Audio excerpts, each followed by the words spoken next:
नाटिक का स्वाध्याय कर रहे हैं। पंडित दौलत राम जी द्वारा विरचित मंगलाचरण से शुरू करेंगे। तीन भुवन में सार वीतराग विज्ञानता, शिव स्वरूप शिवकार, नमो त्रियोग संहारिके, नमो अरिहंताणं, नमो सिद्धाणं, नमो आयर्याणं, नमो उवज्जायाणं, नमो लोये सवसाहुणं। पंच परमेष्ठी भगवान की जय। अगले 45 मिनट के लिए सभी प्रकार के पापों का त्याग करके सभी 9 बार नमोकर मंत्र पढ़ लें।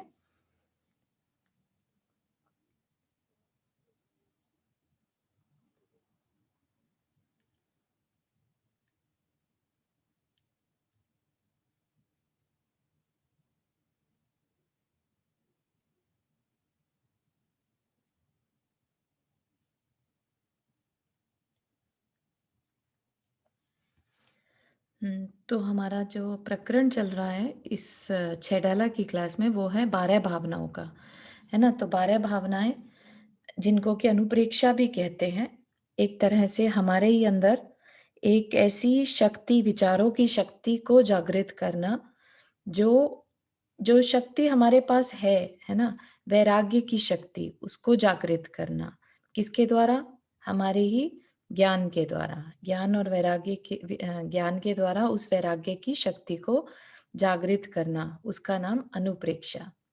तो वो कैसे करते हैं हम? क्योंकि अनुप्रेक्षा में हमें इन 12 भावनाओं में संसार, जगत, काय, स्वभाव, है ना, ऐसा।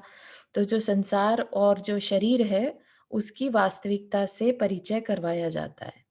तो वो परिचय होने से, वो जानकारी होने से, ज्ञान होने से हमारे अंदर वैराग्य उत्पन्न होता है। वो कहीं बाहर से नहीं आया, हमारे अंदर वैराग्य है, लेकिन हम उस और विचार नहीं करते। तो 12 भावनाएं हमें उन विचारों को बार बार दृढ़ता के साथ करते हैं। जब हम रिपीटिशन के साथ करते हैं तो वैराग्य की शक्ति अंदर से प्रकट हो जाती है। ठीक है, तो ये हमारा हमें फायदा है 12 भावनाएं भाने से। हम अपने आप को पहचानते हैं, सारा ज्ञान हमारे अंदर है, राइट। ये भी है कि ज्ञान भी कहीं से नहीं आना, सिर्फ ये है कि हम बाहर में इतना उलझ चुके हैं कि हमें अंदर की उस नॉलेज का, अंदर के उस चाहत का, कह लीजिए कि भाई हमें चाहिए क्या, उस तरफ हमारा ध्यान नहीं जाता। तो वो वैराग्य की जो शक्ति है वो हमें हमारी आवाज तक पहुंचाती है, राइट। क्योंकि वो जितना प्रबल होगा, हम अपनी आत्मा के सुख के लिए उतना ही विचार कर पाएंगे। नहीं तो क्या है, हमारा विषयों की तरफ मन भटका रहता है, राइट। इंद्रिय विषयों में मन भटका रहता है। तो जो अनुप्रेक्षाएं हैं, 12 भावनाएं हैं, वो हमें हमारे तक पहुंचाने में बहुत बड़ा सहयोग करती हैं। ठीक है, तो जैसे मुनि क्षमा सागर महाराज जी के अगर आप प्रवचन सुनेंगे इस बारे में, तो उन्होंने एक एग्जाम्पल लिया इस चीज के लिए कि कैसे काम करती है। जैसे आप एक दीपक ले लें, राइट। दीपक की लौ अगर स्थिरता के साथ जलती है तो वो हाथ अगर आप उसके ऊपर रखे तो एकदम हाथ जलने को हो जाएगा। इतनी पावर उस दीपक में प्रकट हो जाती है। और अगर वो ही हवा चल रही हो, राइट, और आप अपना हाथ ऊपर रखेंगे तो कुछ नहीं होगा जब तक कि उसके अंदर स्थिरता नहीं आएगी। तो इसी तरह से हमारे विचारों में जब स्थिरता आती है, तब जाके उसमें शक्ति डेवलप होती है, उसकी पावर क्रिएट होती है। फिर हम उसके अंदर कुछ भी अपनी निर्जरा आदि का कारण ढूंढ सकते हैं। ठीक है ना, कर्मों की निर्जरा का कारण बन जाती हैं 12 भावनाएं। शुरुआत कैसे करते हैं हम उसमें? हम शुरुआत सिर्फ उसको संवर के रूप में करते हैं, लेकिन वो ही आगे चल के हमारे लिए निर्जरा का कारण बन जाती है ना। हमारी शक्ति जो प्रकट होती है उसमें वैराग्य की, तप की, त्याग की, तो हम उससे फिर अपना काम इजीली कर लेते हैं। तो हमने इसी के चलते 2 भावनाएं पिछली क्लास में देखी थी, अनित्य और अशरण। अनित्य भावना में हमने ये जान लिया था कि सब कुछ जो है यहाँ पर टेम्परेरी है, क्षण भंगुर है, क्षणिक है ना। जो भी चीजें भले ही हमें अब आज की डेट में दिखाई देती हैं तो 100-100 साल तक चली जा रही हैं, राइट। लेकिन 100 साल बाद अगर आप किसी टेबल चेयर को भी देखते हैं यूसेज के साथ, तो उनमें भी क्षय होता जा रहा है, राइट? उनमें भी कमी आती जा रही है। जैसे ही वो जब नहीं लाए थे तब से एक-एक क्षण उनमें कुछ ना कुछ खराब हुआ जा रहा है, खत्म हुआ जा रहा है ना? तो 100 साल हो सकता है हमारे रहते वो चीज़ें ना हमें खत्म होती दिखाई दें, लेकिन आज की डेट में देखिए कि 500 साल पहले चीज़, 100 1000 साल पहले की चीज़ कुछ भी दिखाने में, देखने में नहीं आती। तो खत्म हो ही रही हैं, है ना? तो ये क्षणिकता है, हर एक चीज़ की क्षणिकता, मतलब खत्म होना ही होना है हर एक चीज़ को। परिवर्तन ही एक नियम है प्रकृति का।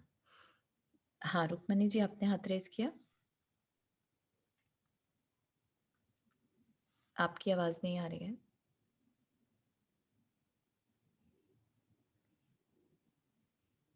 हाँ, आपकी आवाज़ नहीं आ रही है, थोड़ा चेक कीजिए, आपका कुछ प्रॉब्लम लग रहा है। तो ठीक है, हमें ये बता दिया था कि जो भी सगे-संबंधी हैं, ज रुपया-पैसा है, सब छूटने वाला है, ठीक है? फिर बताया, ये तो कोई नहीं, सब कुछ छूट जाएगा। ये भी है कि साथ ही साथ कि सब कुछ अशरण है, यहाँ पर कोई भी शरण नहीं है। और अगर मेरे को कुछ हो गया, समझो अपने आप को कि अगर तुम्हें कुछ हो जाता है, तो तुम्हें कोई बचाने वाला भी नहीं है। मरते न बचावे कोई।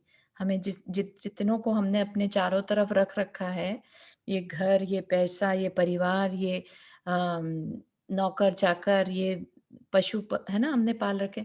तो ये किस लिए पाल रखे थे? अपने कंफर्ट के लिए पाले थे किसी समय, है ना? ये सोच के पाले थे कि हमें ज़रूरत पड़ेगी तो हमारे काम आ जाएँगे। लेकिन रियलिटी क्या है कि जब मेरा मरण समय आएगा, उस समय कोई मुझे बचा नहीं पाएगा। ये चीज़ हमने समझी थी। चारों ओर आ रही है क्या आवाज़ मेरी? अब आ रही है, आप बोलिए। मैंने कहा कि जैसे अनित्य में ये भी चीज़ आ जाएगी ना, जैसे हमारा शरीर है, जी, तो वो बचपन से वो बिल्कुल, छोटे सब से कुछ बड़े चेंज। हुँ, सब कुछ चेंज हो रहा है, तो ये भी बिल्कुल। अनित्य ही है। हाँ तो ये जी, भी आ जाएगा ना मेरे ख्याल इसके अंदर? बिल्कुल, बिल्कुल, बिल्कुल आएगा।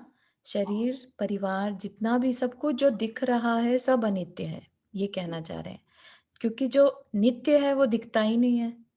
हमारा जीव तत्व नित्य है, लेकिन वो दिखता नहीं है ना? तो जो कुछ भी दिख रहा है, क्योंकि सब कुछ किससे बना है?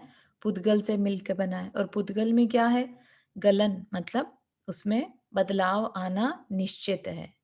तो इसलिए जो भी चीज़ पुद्गल से बनी है, वो परिवर्तन होगा ही होगा। तो इसलिए अनित्य है सब कुछ। ठीक है? तो आज हम देखेंगे संसार भावना। क्या कह रहे हैं संसार भावना में? चहुगति दुख जीव भरे हैं, परिवर्तन पंच करे हैं। सब विधि संसार असारा, या में सुख नाही लगारा। क्या कह रहे हैं? चहुगिति दुख जीव भरे हैं। 4 गतियाँ, है ना? हमने जब 6 डाला शुरू की थी, तब हमने पहली ढाल में चारों गतियों के दुखों के बारे में सीखा था। ठीक है ना? तो वो 4 गतियाँ क्या हैं हमारे लिए? वो ही तो संसार है। अगर हम संसार में हैं, लोक में हैं, तो हम या तो मनुष्य हैं, या देव हैं, या नरक हैं, या पशु हैं। ठीक है? इनके अलावा तो कुछ है ही नहीं। कुछ ना कुछ तो हमें रूप लेना ही पड़ रहा है, क्योंकि हम संसार में हैं। और जितनी भी किसी भी रूप में रह लें, सब में दुख हमने जान लिए थे, है ना? कोई भी गति में सुख नहीं था। हम भले ही मानते रहें सुख, वो अलग बात है, ठीक है? तो हमने जो एक बार संसार वृक्ष भी देखा था ना, उसकी भी एक बार थोड़ा-सा हमने देखा था संसार वृक्ष, जिसमें से कि मधुमक्खी के छत्ते से मधु टपक रहा है, और वो उसको चाटने में लगा हुआ है ना? और दूसरी तरफ उस पेड़ जिस साँप डाल पे, साँप हाँ, हाँ, साँप आप हाँ, हाँ, जिस हुँ, डाल पे वो टंगा है खुद, उस डाल को चूहे कुतर रहे हैं, ठीक है ना? तो गिरने हाँ, को है, लेकिन फिर भी मधु चाट रहा है, उसको मज़ा आ रहा है उसमें। यही चीज़ हमारी है कि हमें दुःख तो है, लेकिन हम उसे दुःख मान नहीं रहे हैं, है ना? हम सबको पता है कि संसार में कहीं भी सुख नहीं है, फिर भी हम उसी में रचे-पचे हैं। राग-द्वेष में कौन नहीं लगा? सिर्फ़ अरिहंतों को छोड़ के सभी तो अभी राग-द्वेष में लगे हैं, है ना? चाहे वो हमारे मुनि भी कह लीजिए, लेकिन वो भी अभी राग से छूटे नहीं हैं, क्योंकि वो भी संसार में ही हैं। वो एक अलग बात है कि उनका राग इस समय मोक्ष की तरफ है, तो उनका दुःख जो है, उनकी कैटेगरी, दुःख की कैटेगरी डिफरेंट है ना? बहुत अलग तरह का दुःख है उनको कि भई थोड़ा ही समय रह गया, अब हमें कल्याण करना है, उनको छोड़कर। जो साधु हैं, सम्यक दृष्टि है, उनको छोड़कर बाकी सब जीव जो भी हैं, संसार में दुःख ही भोग रहे हैं और परिवर्तन पंच करे हैं। और क्या करते हैं? 5 परिवर्तन 5 तरह के परिवर्तन करते हैं। तो हम यहाँ पर उस पंच परिवर्तन में नहीं जाएँगे कि भई द्रव्य, क्षेत्र, काल, भाव, भव, है ना? द्रव्य, क्षेत्र, द्रव्य मतलब शरीर जो हम लेते हैं, उनमें परिवर्तन हो रहा है, ठीक है? हमने हर तरह का शरीर पाकर देख लिया। हमने फिर हर जगह जीकर देख लिया कि किसी जगह तो इस संसार में हमें सुख मिल जाए, नहीं मिला, है ना? शरीर पाकर देख लिया। द्रव्य, क्षेत्र, काल हमने सोचा कि चलो चतुर्थ काल में हो सकता है ज़्यादा अच्छा लगता हो सकता है तीसरे काल में ज़्यादा अच्छा लगता हो, लेकिन कहीं पर भी हमें किसी काल में भी सुख नहीं मिला, है ना? नहीं तो वहीं रह जाते ना फिर, वहाँ से छूटना ही पड़ेगा, ये कह लीजिए या तो, है ना? तो कहीं पर भी हमें सुख नहीं है। द्रव्य, क्षेत्र, काल, भाव और भव। कैसे भी भाव हमने किए, जितने भी भाव किए सारे विषयों से रिलेटेड थे। हर तरह के भाव किए, किससे रिलेटेड? आहार, भय, मैथुन और परिग्रह संज्ञा से रिलेटेड हर तरह के भाव हमने कर लिए, है ना? और भव, भव मतलब जो हम संसार में ये जितनी भी गतियाँ कह लीजिए या जो भी हम शरीर धारण कर रहे हैं या पर्याय बदल रहे हैं अपनी, ठीक है? तो ये 5 परिवर्तन हम निरंतर करते जा रहे हैं ये सोचकर कि शायद अब सुख मिल जाए, शायद इस गति में सुख मिल जाए, शायद इस क्षेत्र में सुख मिल जाए। तो कॉन्स्टेंटली हम फ्यूचर में ये सोचकर कि यहाँ नहीं अच्छा वहाँ वो बन जाऊँगा तो शायद ज़्यादा अच्छा लग जाएगा, है ना? हमने निदान वर्ड भी समझा था, राइट? वो भी फ्यूचर के सुखों को ध्यान में रखकर। तो कहीं न कहीं आशा तो है ना कि वो चीज़ अच्छी है, राइट? जब तक कि हम क्लियरली ये नहीं समझेंगे कि ये संसार हमारा ही क्रिएट किया हुआ है, हमारे ही राग द्वेष से बना हुआ है और इससे छूटने का एक ही उपाय है कि हम राग द्वेष ना करें, राइट? तब तक ये जो संसार हमारे चारों तरफ हमें दिखाई दे रहा है, वो सब ऐसा का ऐसा ही बना रहे आएगा, ठीक है ना? तो ये वो चीज़ एक का बार ये 5 परिवर्तन का जो बताया वो बताओगे दोबारा? हाँ, कि हम सब क्या हैं? हम सब कुछ ना कुछ परिवर्तन के साथ संसार में रह रहे हैं, ठीक है? आज आपका शरीर कुछ है, कल को कुछ और हो जाएगा। परसों कुछ मतलब कल और परसों से ये मत मानिएगा कि टुमारो ही चेंज हो रहा है, मतलब इस गति के बाद या इस जीवन के बाद ये आयु जब समाप्त होगी कुछ और बनेगा, राइट? तो इस तरह से हम शरीर बदलते हैं, हम क्षेत्र बदलते हैं, हम समय बदलते हैं, काल बदलते हैं, हम अपने भावों को बदलते हैं, ठीक है ना? हम अपने भवों को बदलते हैं। तो हम कॉन्स्टेंटली चेंज कर रहे हैं। क्यों कर रहे हैं? ये सोचकर कि शायद वो अगले भव में अच्छा हो जाए, शायद यहाँ पर कुछ अच्छा मिल जाए, हुँ, हुँ। ठीक है? लेकिन हम उसकी रियलिटी को नहीं समझ रहे हैं कि जो संसार है, ये जो परिवर्तन हो रहा है, राइट? ये किस वजह से हो रहा है? हमारे राग द्वेष की वजह से, ठीक है ना? हम इस संसार से अभी तक पार कौन जा चुका है? जिसने अपने राग द्वेष को खत्म कर दिया। वो ही सिर्फ इस संसार से पार गया। इसका मतलब जो राग द्वेष में लगा हुआ है वो इस संसार में है और इसमें चक्कर लगा रहा है, राइट? कर्म बांधता है और कर्म को भोगता है, फिर नए कर्म बांधता है, फिर कर्म को भोगता है। तो यही तो संसार है, राइट? हाँ, ठीक है, थैंक यू। हम्म। फिर क्या बोलते हैं, सब विधि संसार असारा, कि कितने भी हम प्रयत्न कर लें कि नहीं नहीं हो सकता है यहीं कुछ मिल जाए, हो सकता है ये परिवार का साथ ही नहीं कुछ अच्छा दे रहा है, कुछ कुछ और में मिल जाए फायदा, लाइक सुख। कॉन्स्टेंटली हम सुख की खोज करने में लगे हैं, लेकिन सच में यहाँ पर सुख नहीं है, ये बात बताना चाह रहे हैं आचार्य, है ना? और एक बात और आपको याद हो, वैराग्य भावना में बताते हैं ना कि अगर संसार में सुख होता, है ना, तो तीर्थंकर क्यों त्यागते इसे, राइट? संसार असार है ऐसा सोचने के बाद ही सब जो तीर्थंकर, जितनी प्रकृति वाले लोग भी हैं, पुण्य प्रकृति जिन्हें बांधी है, वो उस प्रकृति का लाभ भी नहीं लेना चाहते, उसको भी छोड़कर चले जाते हैं, क्योंकि उनको रियलिटी दिखाई दे रही है कि इस संसार में कहीं पर भी सार नहीं है, कहीं पर भी सुख नहीं है। सुखाभास भले ही हो, लेकिन सुख नहीं है। तो ये संसार भावना जो हमें रियलाइज़ करा रही है कि ये जो हम इसी में रचे-पचे और ये फ़ील करते हैं, अरे वाह! कितना मज़ेदार जीवन रहा। अरे वाह! कितना अच्छा दिन गया आज का। तो रियलिटी को अगर दिन भर में थोड़ी देर के लिए भी सोचें, तो हमने कितनी देर के पल अपने साथ बिताए और कितनी देर हमने बाहर में दृष्टि रखी, राइट? तो हम बाहर में उलझे हुए हैं कॉन्स्टेंटली। तो वो ही हमारे संसार को और ज़्यादा बढ़ा रहा है, राग-द्वेष में लगे हैं, राइट? तो हमें ये भी रियलाइज़ नहीं हो रहा कि हम दिन भर में थोड़ा-सा भी अगर अपने चारों तरफ देखें कि ये संसार है क्या? दुःख ही दुःख तो है यहाँ पर। हम सिर्फ़ चेंजेज़ ही तो कर रहे हैं, बॉडी को चेंज करते रहते हैं, भावों को चेंज करते रहते हैं और इससे ज़्यादा कर क्या रहे हैं? किस चीज़ के लिए खुश हो रहे हैं? अगर ऐसा ही होता तो भगवान इसको छोड़ते क्यों? है ना? तो इसलिए हमें उसकी असारता को देखकर इसको इसको इसका चिंतन करना कि संसार ये है और मुझे इसको छोड़ना है। ठीक है ना? और यही काम अनुप्रेक्षा करती है। तो ऐसा चिंतन करने मात्र से भी हम अपने कर्मों का आना रोक सकते हैं।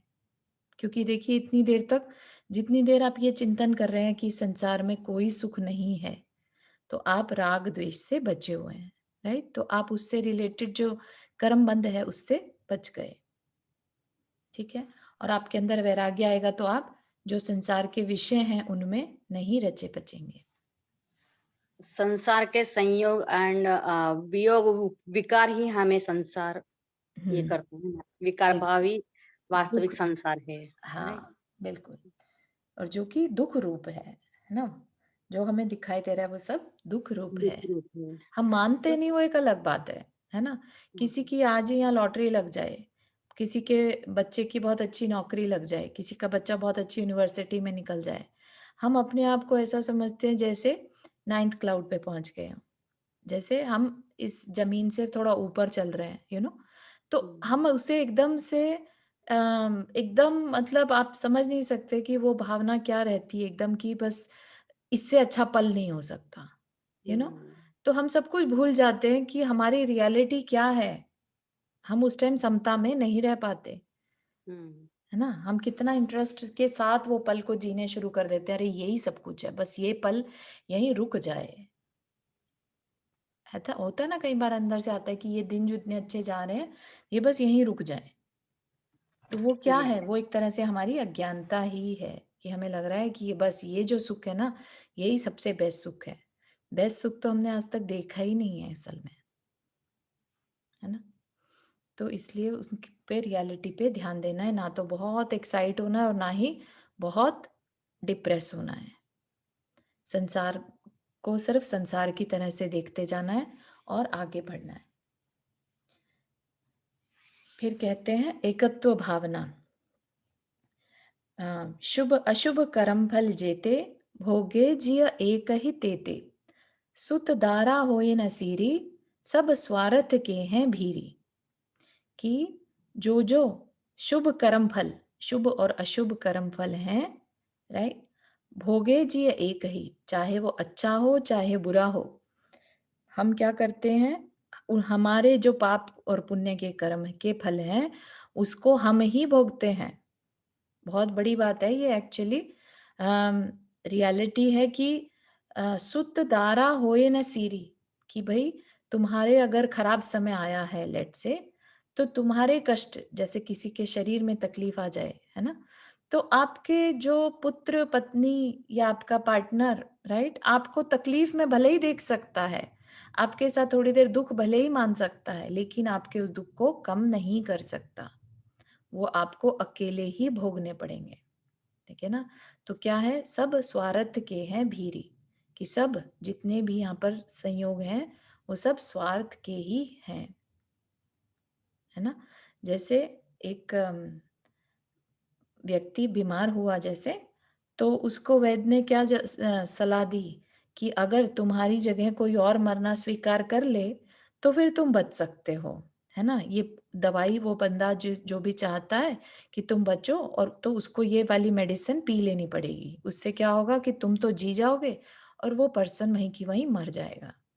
तो पत्नी से पूछा, तो उसने पीने से मना कर दिया कि नहीं-नहीं बच्चों का ध्यान कौन रखेगा? मैं कैसे मर सकती हूँ, है ना? तो बच्चों से पूछा, बच्चों ने कहा नहीं-नहीं अभी तो हमने दुनिया में देखा ही क्या है ना? अभी तो हमारा सारी दुनिया देखनी बची है, तो हम कैसे पी सकते हैं? तब उसे जाके रियलाइज़ हुआ कि जिनके लिए वो सारी ज़िंदगी मरता रहा, खपता रहा, हैं और दुनिया भर के प्रयास करता रहा, अपना उसने समय अपने ऊपर बिल्कुल नहीं लगाया, अपनी आत्मा को जानने, अपने आत्म कल्याण के लिए, किसके लिए लगाया? समय सारा परिवार के लिए, ये मानकर कि ये मेरे हैं, राइट? और जब मरण का समय जब वो कुछ कर सकते थे, जब उनकी ज़रूरत थी, तो सब के सब पीछे हट गए। ठीक है ना? तो ये स्वार्थ का संसार है कि जब अगर उनको अपना जीवन देने पे आ जाए तो कोई भी अपने लिए उस तकलीफ को नहीं उठाने वाला है। ठीक है ना? छोटे-मोटे सैक्रिफाइस करते हैं ठीक है, रात-रात भर नहीं सो रहे हैं वो एक अलग चीज़ है। लेकिन आपको बचाने के लिए अगर अपनी जान उन्हें देनी पड़ जाए तो कोई भी ऐसा सामने नहीं आता। तो सब स्वार्थी हैं, है ना? कभी किसी को किसी के घर कभी मरण हो जाए किसी का तो बहुत सब लोग उसके लिए तकलीफ में दिखाई देते हैं, रोते हुए दिखाई देते हैं। जब उनसे पास में जाके पूछो, तो उनका पेन जो होता है, वो उस पर्सन के लिए नहीं रहता, उस पर्सन के जाने से उनके लाइफ में जो तकलीफ आएगी, वो उस तकलीफ की वजह से रो रहे होते हैं। समझ रहे हैं आप?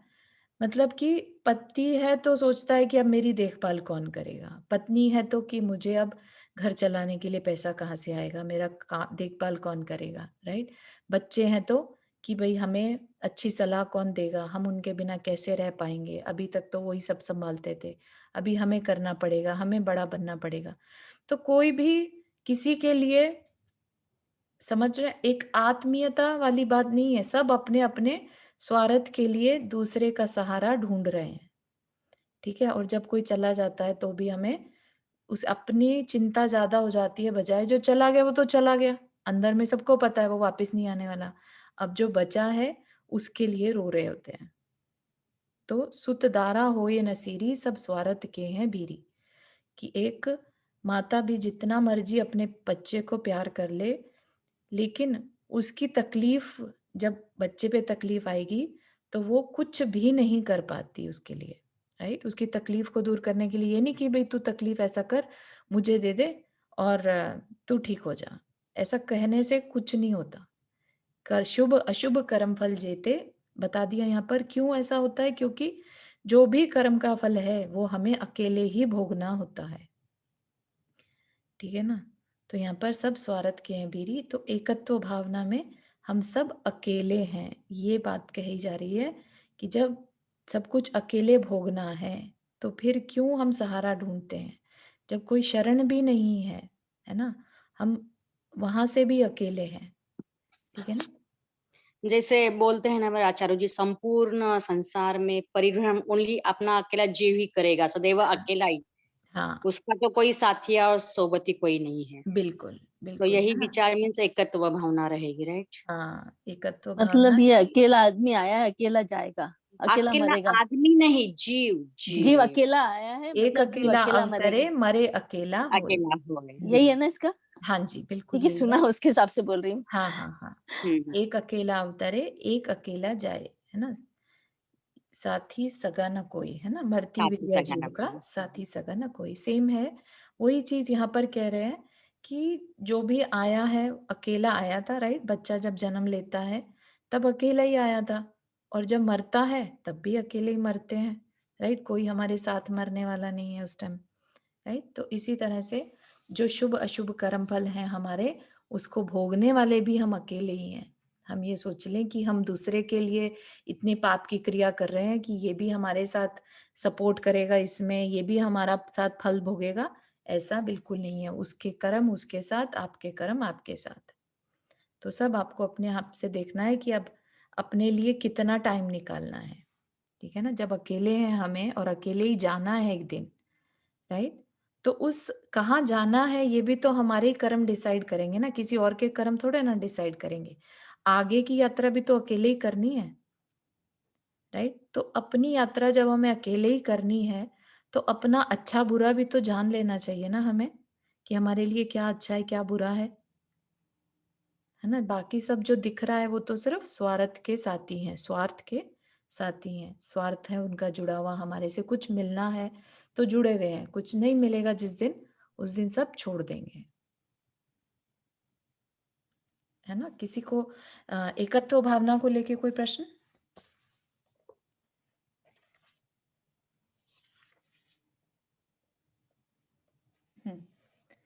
फिर है अन्यत्व भावना।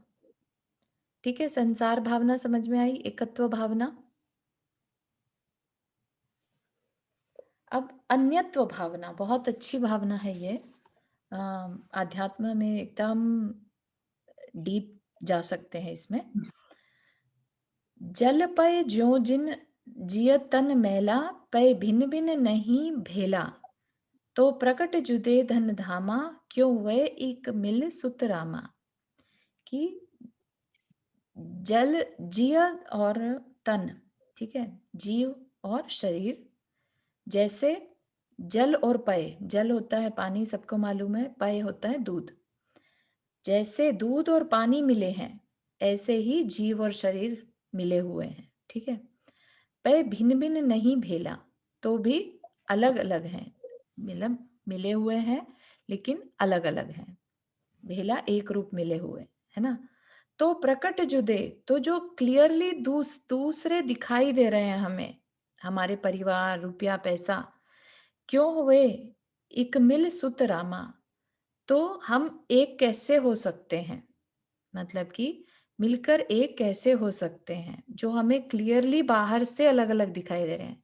तो यहाँ पर क्या कहना चाह रहे हैं कि जो जैसे जल और दूध मिलने के बाद दिखने में एक ही दिखता है ना, ऐसे ही हमारा जीव और शरीर एक दिखता है, राइट। एक दिखने के बाद भी आचार्यों ने क्या बताया हमें कि ये एक नहीं है, अलग अलग हैं, ठीक है। ये उनकी अभी सिर्फ विकारी अवस्था है कि ये मिले हुए दिखाई दे रहे हैं लेकिन ये अलग अलग हैं। तो फिर जो हम वाकई में अलग अलग हैं, जो क्लियरली अलग अलग दिख रहे हैं, तो हम उन्हें एक कैसे मान सकते हैं। तो ये हमारा उनको एक मानना हमारी भूल है कि वो हमसे अन्य है, ठीक है। तो यहाँ पर इसको कितना भी डीपली ले जा सकते हैं, अपने आप को अन्यत्व चिंतन करना, ठीक है। कि जो अभी तक हम शरीर को और जो हम अपने कह लीजिए कि जैसे नाम हम, अब जैसे हम पैदा हुए, हमने अपनी एक पहचान बनाई यहाँ पर, राइट, चारू या जो भी है, राइट, हम उन्हीं से अपनी पहचानें बनाए रहते हैं जीवन भर, ठीक है ना। तो वो कह रहे हैं कि जब ये जो शरीर से हमने अपनी पहचान बनाई है, लेकिन रियलिटी क्या है, ये शरीर अलग है और जीव अलग है, राइट। जीव जो है अलग है इस शरीर से। तो फिर जो हमें क्लियरली अलग दिखाई दे रहा है, जैसे कि हमारा परिवार, हमारा धन, पैसा, मकान, है ना, तो फिर ये एक हमारे कैसे हो सकते हैं, ये हमसे अलग ही हैं, ठीक है। तो अब इसमें हम क्या करेंगे, अब हम इसमें यहाँ पर अपना जो जीव तत्व है, ठीक है, उसको अपन अपन मानकर इस भावना के अंदर हम उसका चिंतन कर सकते हैं कि अगर वो अलग है तो फिर मैं जो हूं मैं उसी का ध्यान करूँ ना,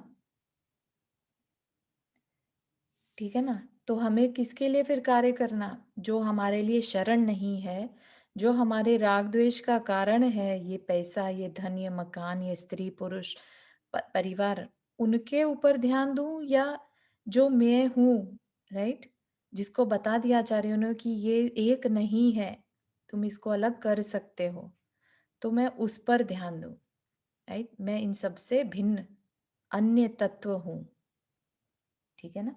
तो ये चीज हमें ध्यान में रखनी है कि ये भले ही एक दिखाई दे रहे हैं लेकिन है नहीं, है ना। हम अपना मान लेते हैं कि ये मेरा है, ये मेरा है, लेकिन ये सब हमसे जुदा है।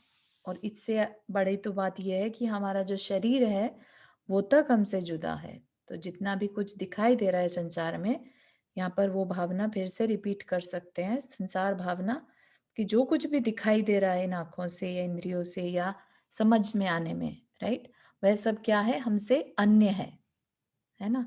और हम क्या है, हम जीव हैं, राइट।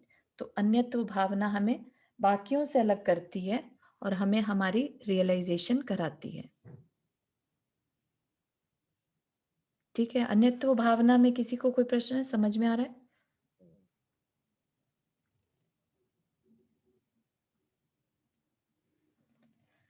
फिर अशुचि भावना, ये सभी जानते ही हैं। पल रुधिर राध मल थैली, की कस वसादितय मैली, नवद्वार बहे घिनकारी, अस देह करे किमी यारी। कि जो ये पल, पल मतलब मांस, रुधिर मतलब खून, राध पीप, है ना, मल सबको मालूम है विष्टा की थैली है, और किससे, हड्डी, की कस क्या, हड्डी, वसादी, वसादी क्या है, चर्बी आदि से अपवित्र है। ठीक है ना, ये सब कुछ क्या है, सब ये सब चीजें अच्छा नहीं मानते, है ना। अपने को अगर किसी का मांस दिख जाए, खून दिख जाए, पीप, विष्टा, हड्डी, चर्बी, ये सब क्या है, हमें अम, अंदर से अच्छा नहीं लगता, ये सब क्लियर है ना, क्योंकि अभी तो क्या है, ऊपर से चमड़ी चढ़ी हुई है, तो हमें ये सब कुछ दिखाई नहीं दे रहा है। जैसे दिखने लग जाए तो हमारे एकदम से घृणा, नाक भौं हम सिकोड़ लेते हैं, है ना। और नव द्वार बहे घिनकारी, 9 द्वारों से ये जो घृणा उत्पन्न करने वाले ये मलिन पदार्थ जो हैं, सदा बहते रहते हैं। 9 द्वारों से क्या मतलब चारों? 9 द्वार मतलब जो जिनसे भी हमारे शरीर का मल निकल सकता है। तो जैसे 2 आँखें हो गई, है ना? 2 कान हो गए, है ना? सुबह ओ, उठे हम तो कुछ-कुछ आईज़ में रहता ना कुछ, कानों में से भी मल निकल सकता है, नाक से 2 नाक के नॉस्ट्रिल हो गए, मुँह से, है ना? ओके। तो अच्छा, अच्छा, ठीक है। हाँ, हाँ, तो वो ठीक। चीज़ का बता रहे हैं कि 9 द्वार से मल हम्म, बहते रहते हैं, और ऐसे अपवित्र देह में फिर प्रेम कैसे किया जा सकता है? मतलब कि ये भी एक रियलिटी है। क्या होता है ना कि हम ऊपर की हाड़ मांस की वजह से एक हमने कितना पुराण में देखा है ना, काम भाव कैसे उत्पन्न हो जाता है किसी की सुंदरता को देखकर, राइट? या किसी के पौरुष को देखकर, कुछ भी कह लीजिए। तो वो किस लिए होता है? बाहर में उसकी सुंदरता दिखाई दे रही है, राइट? सनत कुमार चक्रवर्ती का जैसे देखा था कि शरीर की सुंदरता कामदेव के समान थी उनकी, राइट? लेकिन क्या वो बाहर की ही तो सुंदरता थी ना, अंदर से तो वो सेम सबके अंदर यही नॉर्मल द्वार से ये सब कुछ बह रहा है, राइट? तो मतलब किस चीज के लिए अट्रैक्ट हो रहे हैं, हमें ये बात नहीं समझ में आती कि वो इतने पाप कार्य करने के लिए रेडी हो जाते हैं, जो वो उसकी जानकारी यहाँ पर दी जा रही है, ताकि हम अपनी होश हवास ना खो बैठे। ठीक है ना, काम भाव में इतने होश हवास ना खो बैठे, या शरीर को संभालते रहने में इतना ना गुम हो जाएं कि पता चला हम इसको रगड़ रगड़ के साफ करे जा रहे हैं, करे जा रहे हैं, करे जा रहे हैं, जबकि ये इतना अपावन है कि आप ये देखिए कि जैसे जो मिठाई है, राइट, बाहर में कितनी भी सुंदर मिठाई है, जैसे ही मुंह में लिया, अब कोई कह दे कि मुंह खोल के दिखा दो उसी मिठाई को, तो आपको एकदम से घृणा सी हो जाएगी उससे, राइट? उसके जो शक्ल सूरत हो जाती है उस टाइम, शरीर का टच होते साथ ही, राइट? गंधोदक जैसी चीज जब बाहर है, जब तक तब तक सब अच्छा है, गंधोदक जैसी चीज भी अपवित्र हो जाती है इस शरीर से छूने के बाद। तो इतना अपवित्र ये चीज है, आप खुद ही महसूस करिए कि कोई भी चीज अगर शरीर से टच हो जाती है तो हम उसको कितना खराब मानते हैं, राइट? इतनी अपावन चीज है ये शरीर। वो एक अलग बात है कि अगर हम इसे अच्छे कार्यों में यूज करते हैं तो हम इसको यूटिलाइज सही कर रहे हैं, राइट? किसी ने नियम व्रत आदि ले लिए, राइट, भगवान की भक्ति करने में इस शरीर को यूज कर रहा है, तो पाप की जगह पुण्य कमा रहा है। लेकिन अगर वो ही इसकी स्किन की खूबसूरती को चमकाने में, उसी के लिए दिन रात भाग रहा है, राइट, उसको कंफर्ट देने में, और उसके लिए गलत सलत काम करने में लगा है, तो उसके लिए तो ये शरीर सिर्फ पाप कार्यों का कारण बन जाएगा ना, राइट? वैश्यागमन आदि करना, ये सब क्या है, शरीर को, शरीर का अट्रैक्शन ही तो है, राइट? आज की डेट में कितने ज्यादा एक्स्ट्रा मैरिटल अफेयर सुनने में आते हैं, इन सब का कारण क्या है? बाह्य का अट्रैक्शन, राइट? हम रियलिटी नहीं समझ रहे हैं शरीर की, इसलिए हम उसमें कहीं न कहीं उसी से प्रेम करने लगते हैं। तो वो कह रहे हैं कि ऐसे अपवित्र देह से प्रेम कैसे किया जाए? तो ये चीज़ क्या है? ये अशुचि भावना है। शरीर के साथ जैसा है उसको वैसा ही एक्सेप्ट करो, कि ये सब शरीर में अंदर में ढका है इस चमड़ी से तो ठीक है ना? तब तक चल रहा है। जैसी ये चमड़ी हटती है तो कोई इसको 1 सेकंड के लिए भी नहीं देख सकता। ठीक है ना? रुधिर, राद ये सब बहता रहता है इसके अंदर। ठीक है? किसी को इसमें कोई प्रश्न? अशुचि भावना में?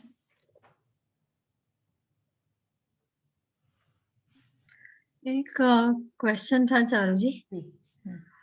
असुचि भावना के जो 9 द्वार हमने अभी पढ़े ना, हाँ जी, तो वो तो आई मीन सभी जीव को होता है ना, बिल्कुल, बिल्कुल। हाँ, तो फिर हमें क्यों बताते हैं कि भाई लेडीज की असुचि अलग होती है और मेन की असुचि अलग होती है, ऐसा क्यों बताते हैं? ऐसा जो लेडीज़ के साथ एक एक्स्ट्रा तो है ही है ना? तो उसकी वजह से उसको एक्स्ट्रा बताया है, अलग तो नहीं है, क्योंकि बाकी सब तो सेम ही है। एक चीज़ बस एक्स्ट्रा है उनका, राइट?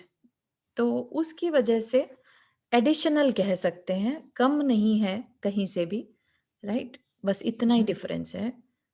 अ, या उसमें ऐसा नहीं है कि उनकी कंप्लीटली डिफरेंट है या मेंस की बहुत कम है, ऐसा नहीं है। उनके अंदर भी सेम मांस, रुधिर, पीप, है ना?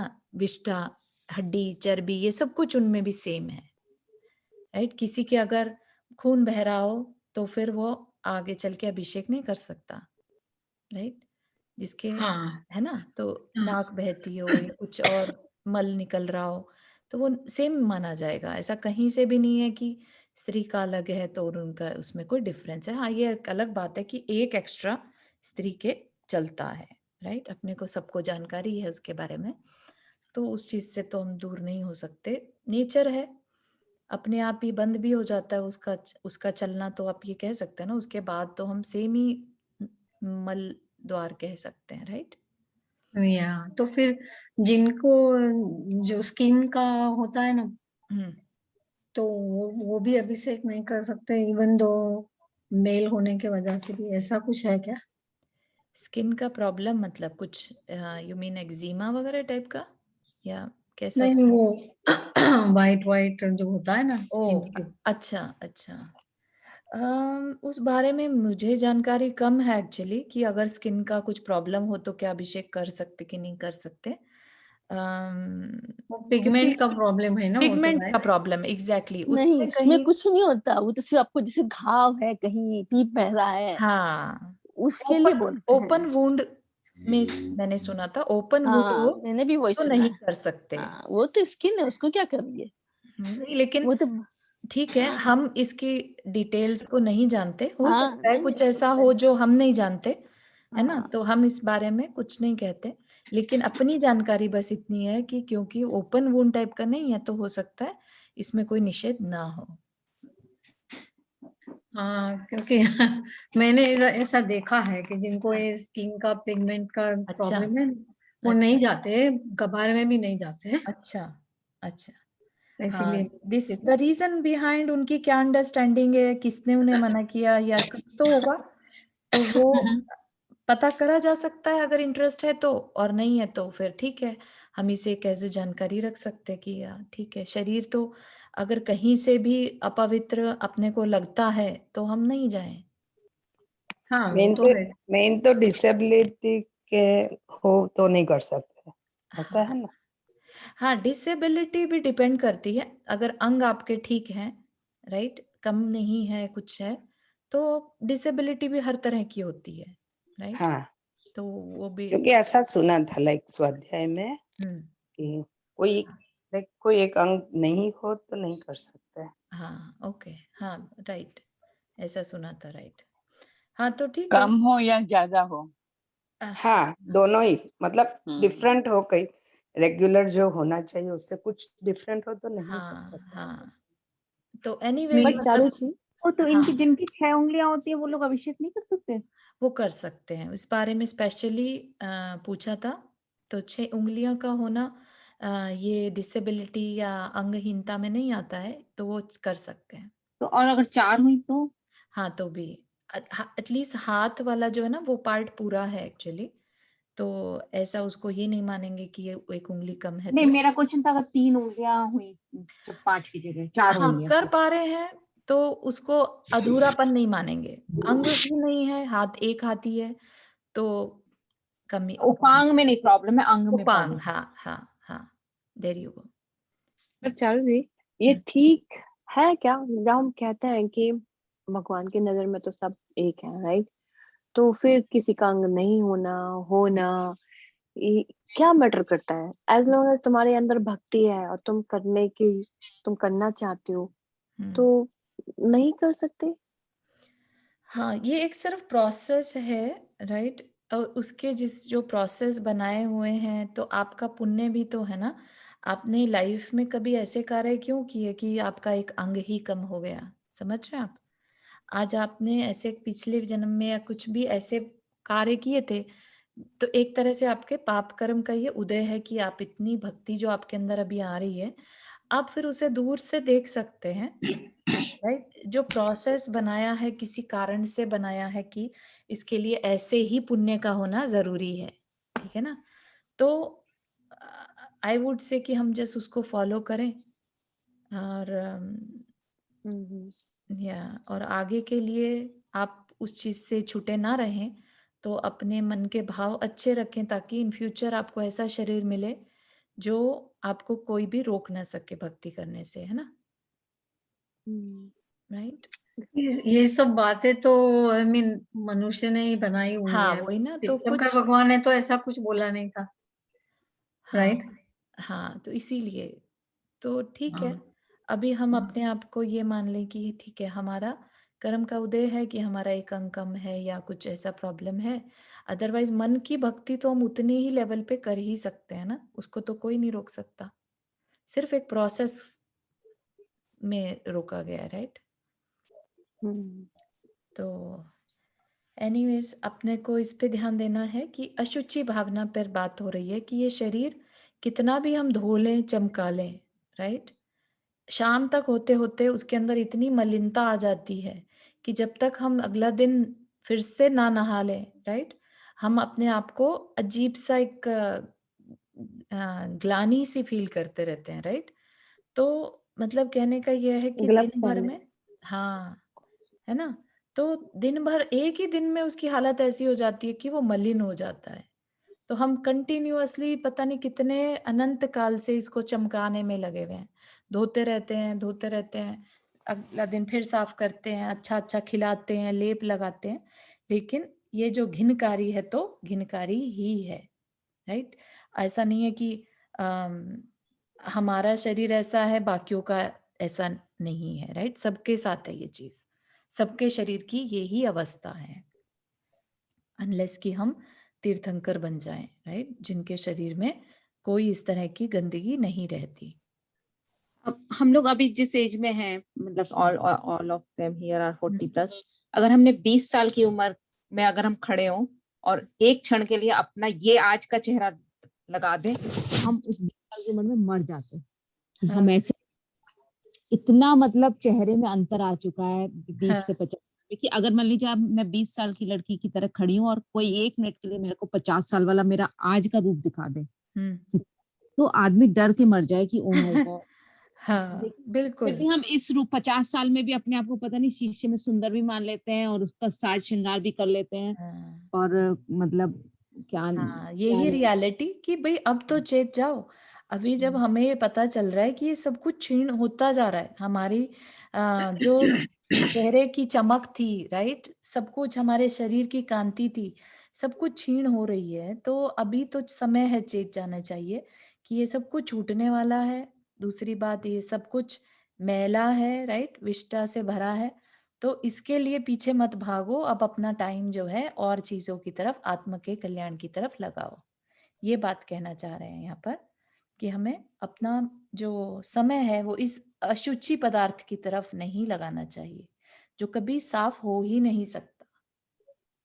ठीक है ना, कि इस पे प्रीति मत रखो, इसको उपकरण की तरह यूज करो। जिसके अंदर बैठी आत्मा है देह में, उसके साथ संभाल की ध्यान रखो, उसके लिए वो काम आने वाली चीज है, वो ही कल्याणकारी है। ठीक है ना, तो 12 भावनाएं हमें रियलिटी से अवगत करा रही हैं, हमें रियलिटी को फेस करना सिखा रही हैं, राइट। तो फिर हमने यहाँ पर अशुचि भावना में सीखा कि हमें इसके लिए अपना टाइम नहीं लगाना। ठीक है, तो आज के लिए यहीं तक रखते हैं। किसी को कोई प्रश्न आज की 4 भावनाओं में?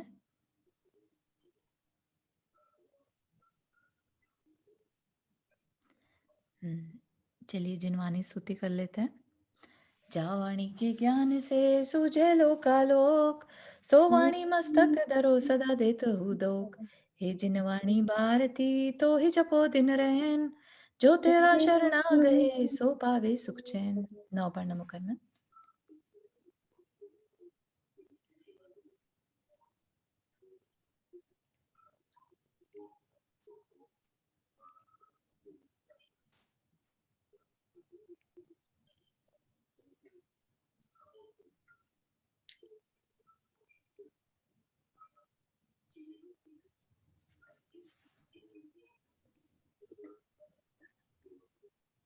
जय जिनेंद्र। जय जिनेन्द्र। सबको जय जय जिनेन्द्र सभी जय जिनेंद्र सबको। सबको जय जिनेन्द्र। जय जिनेन्द्र। जय सभी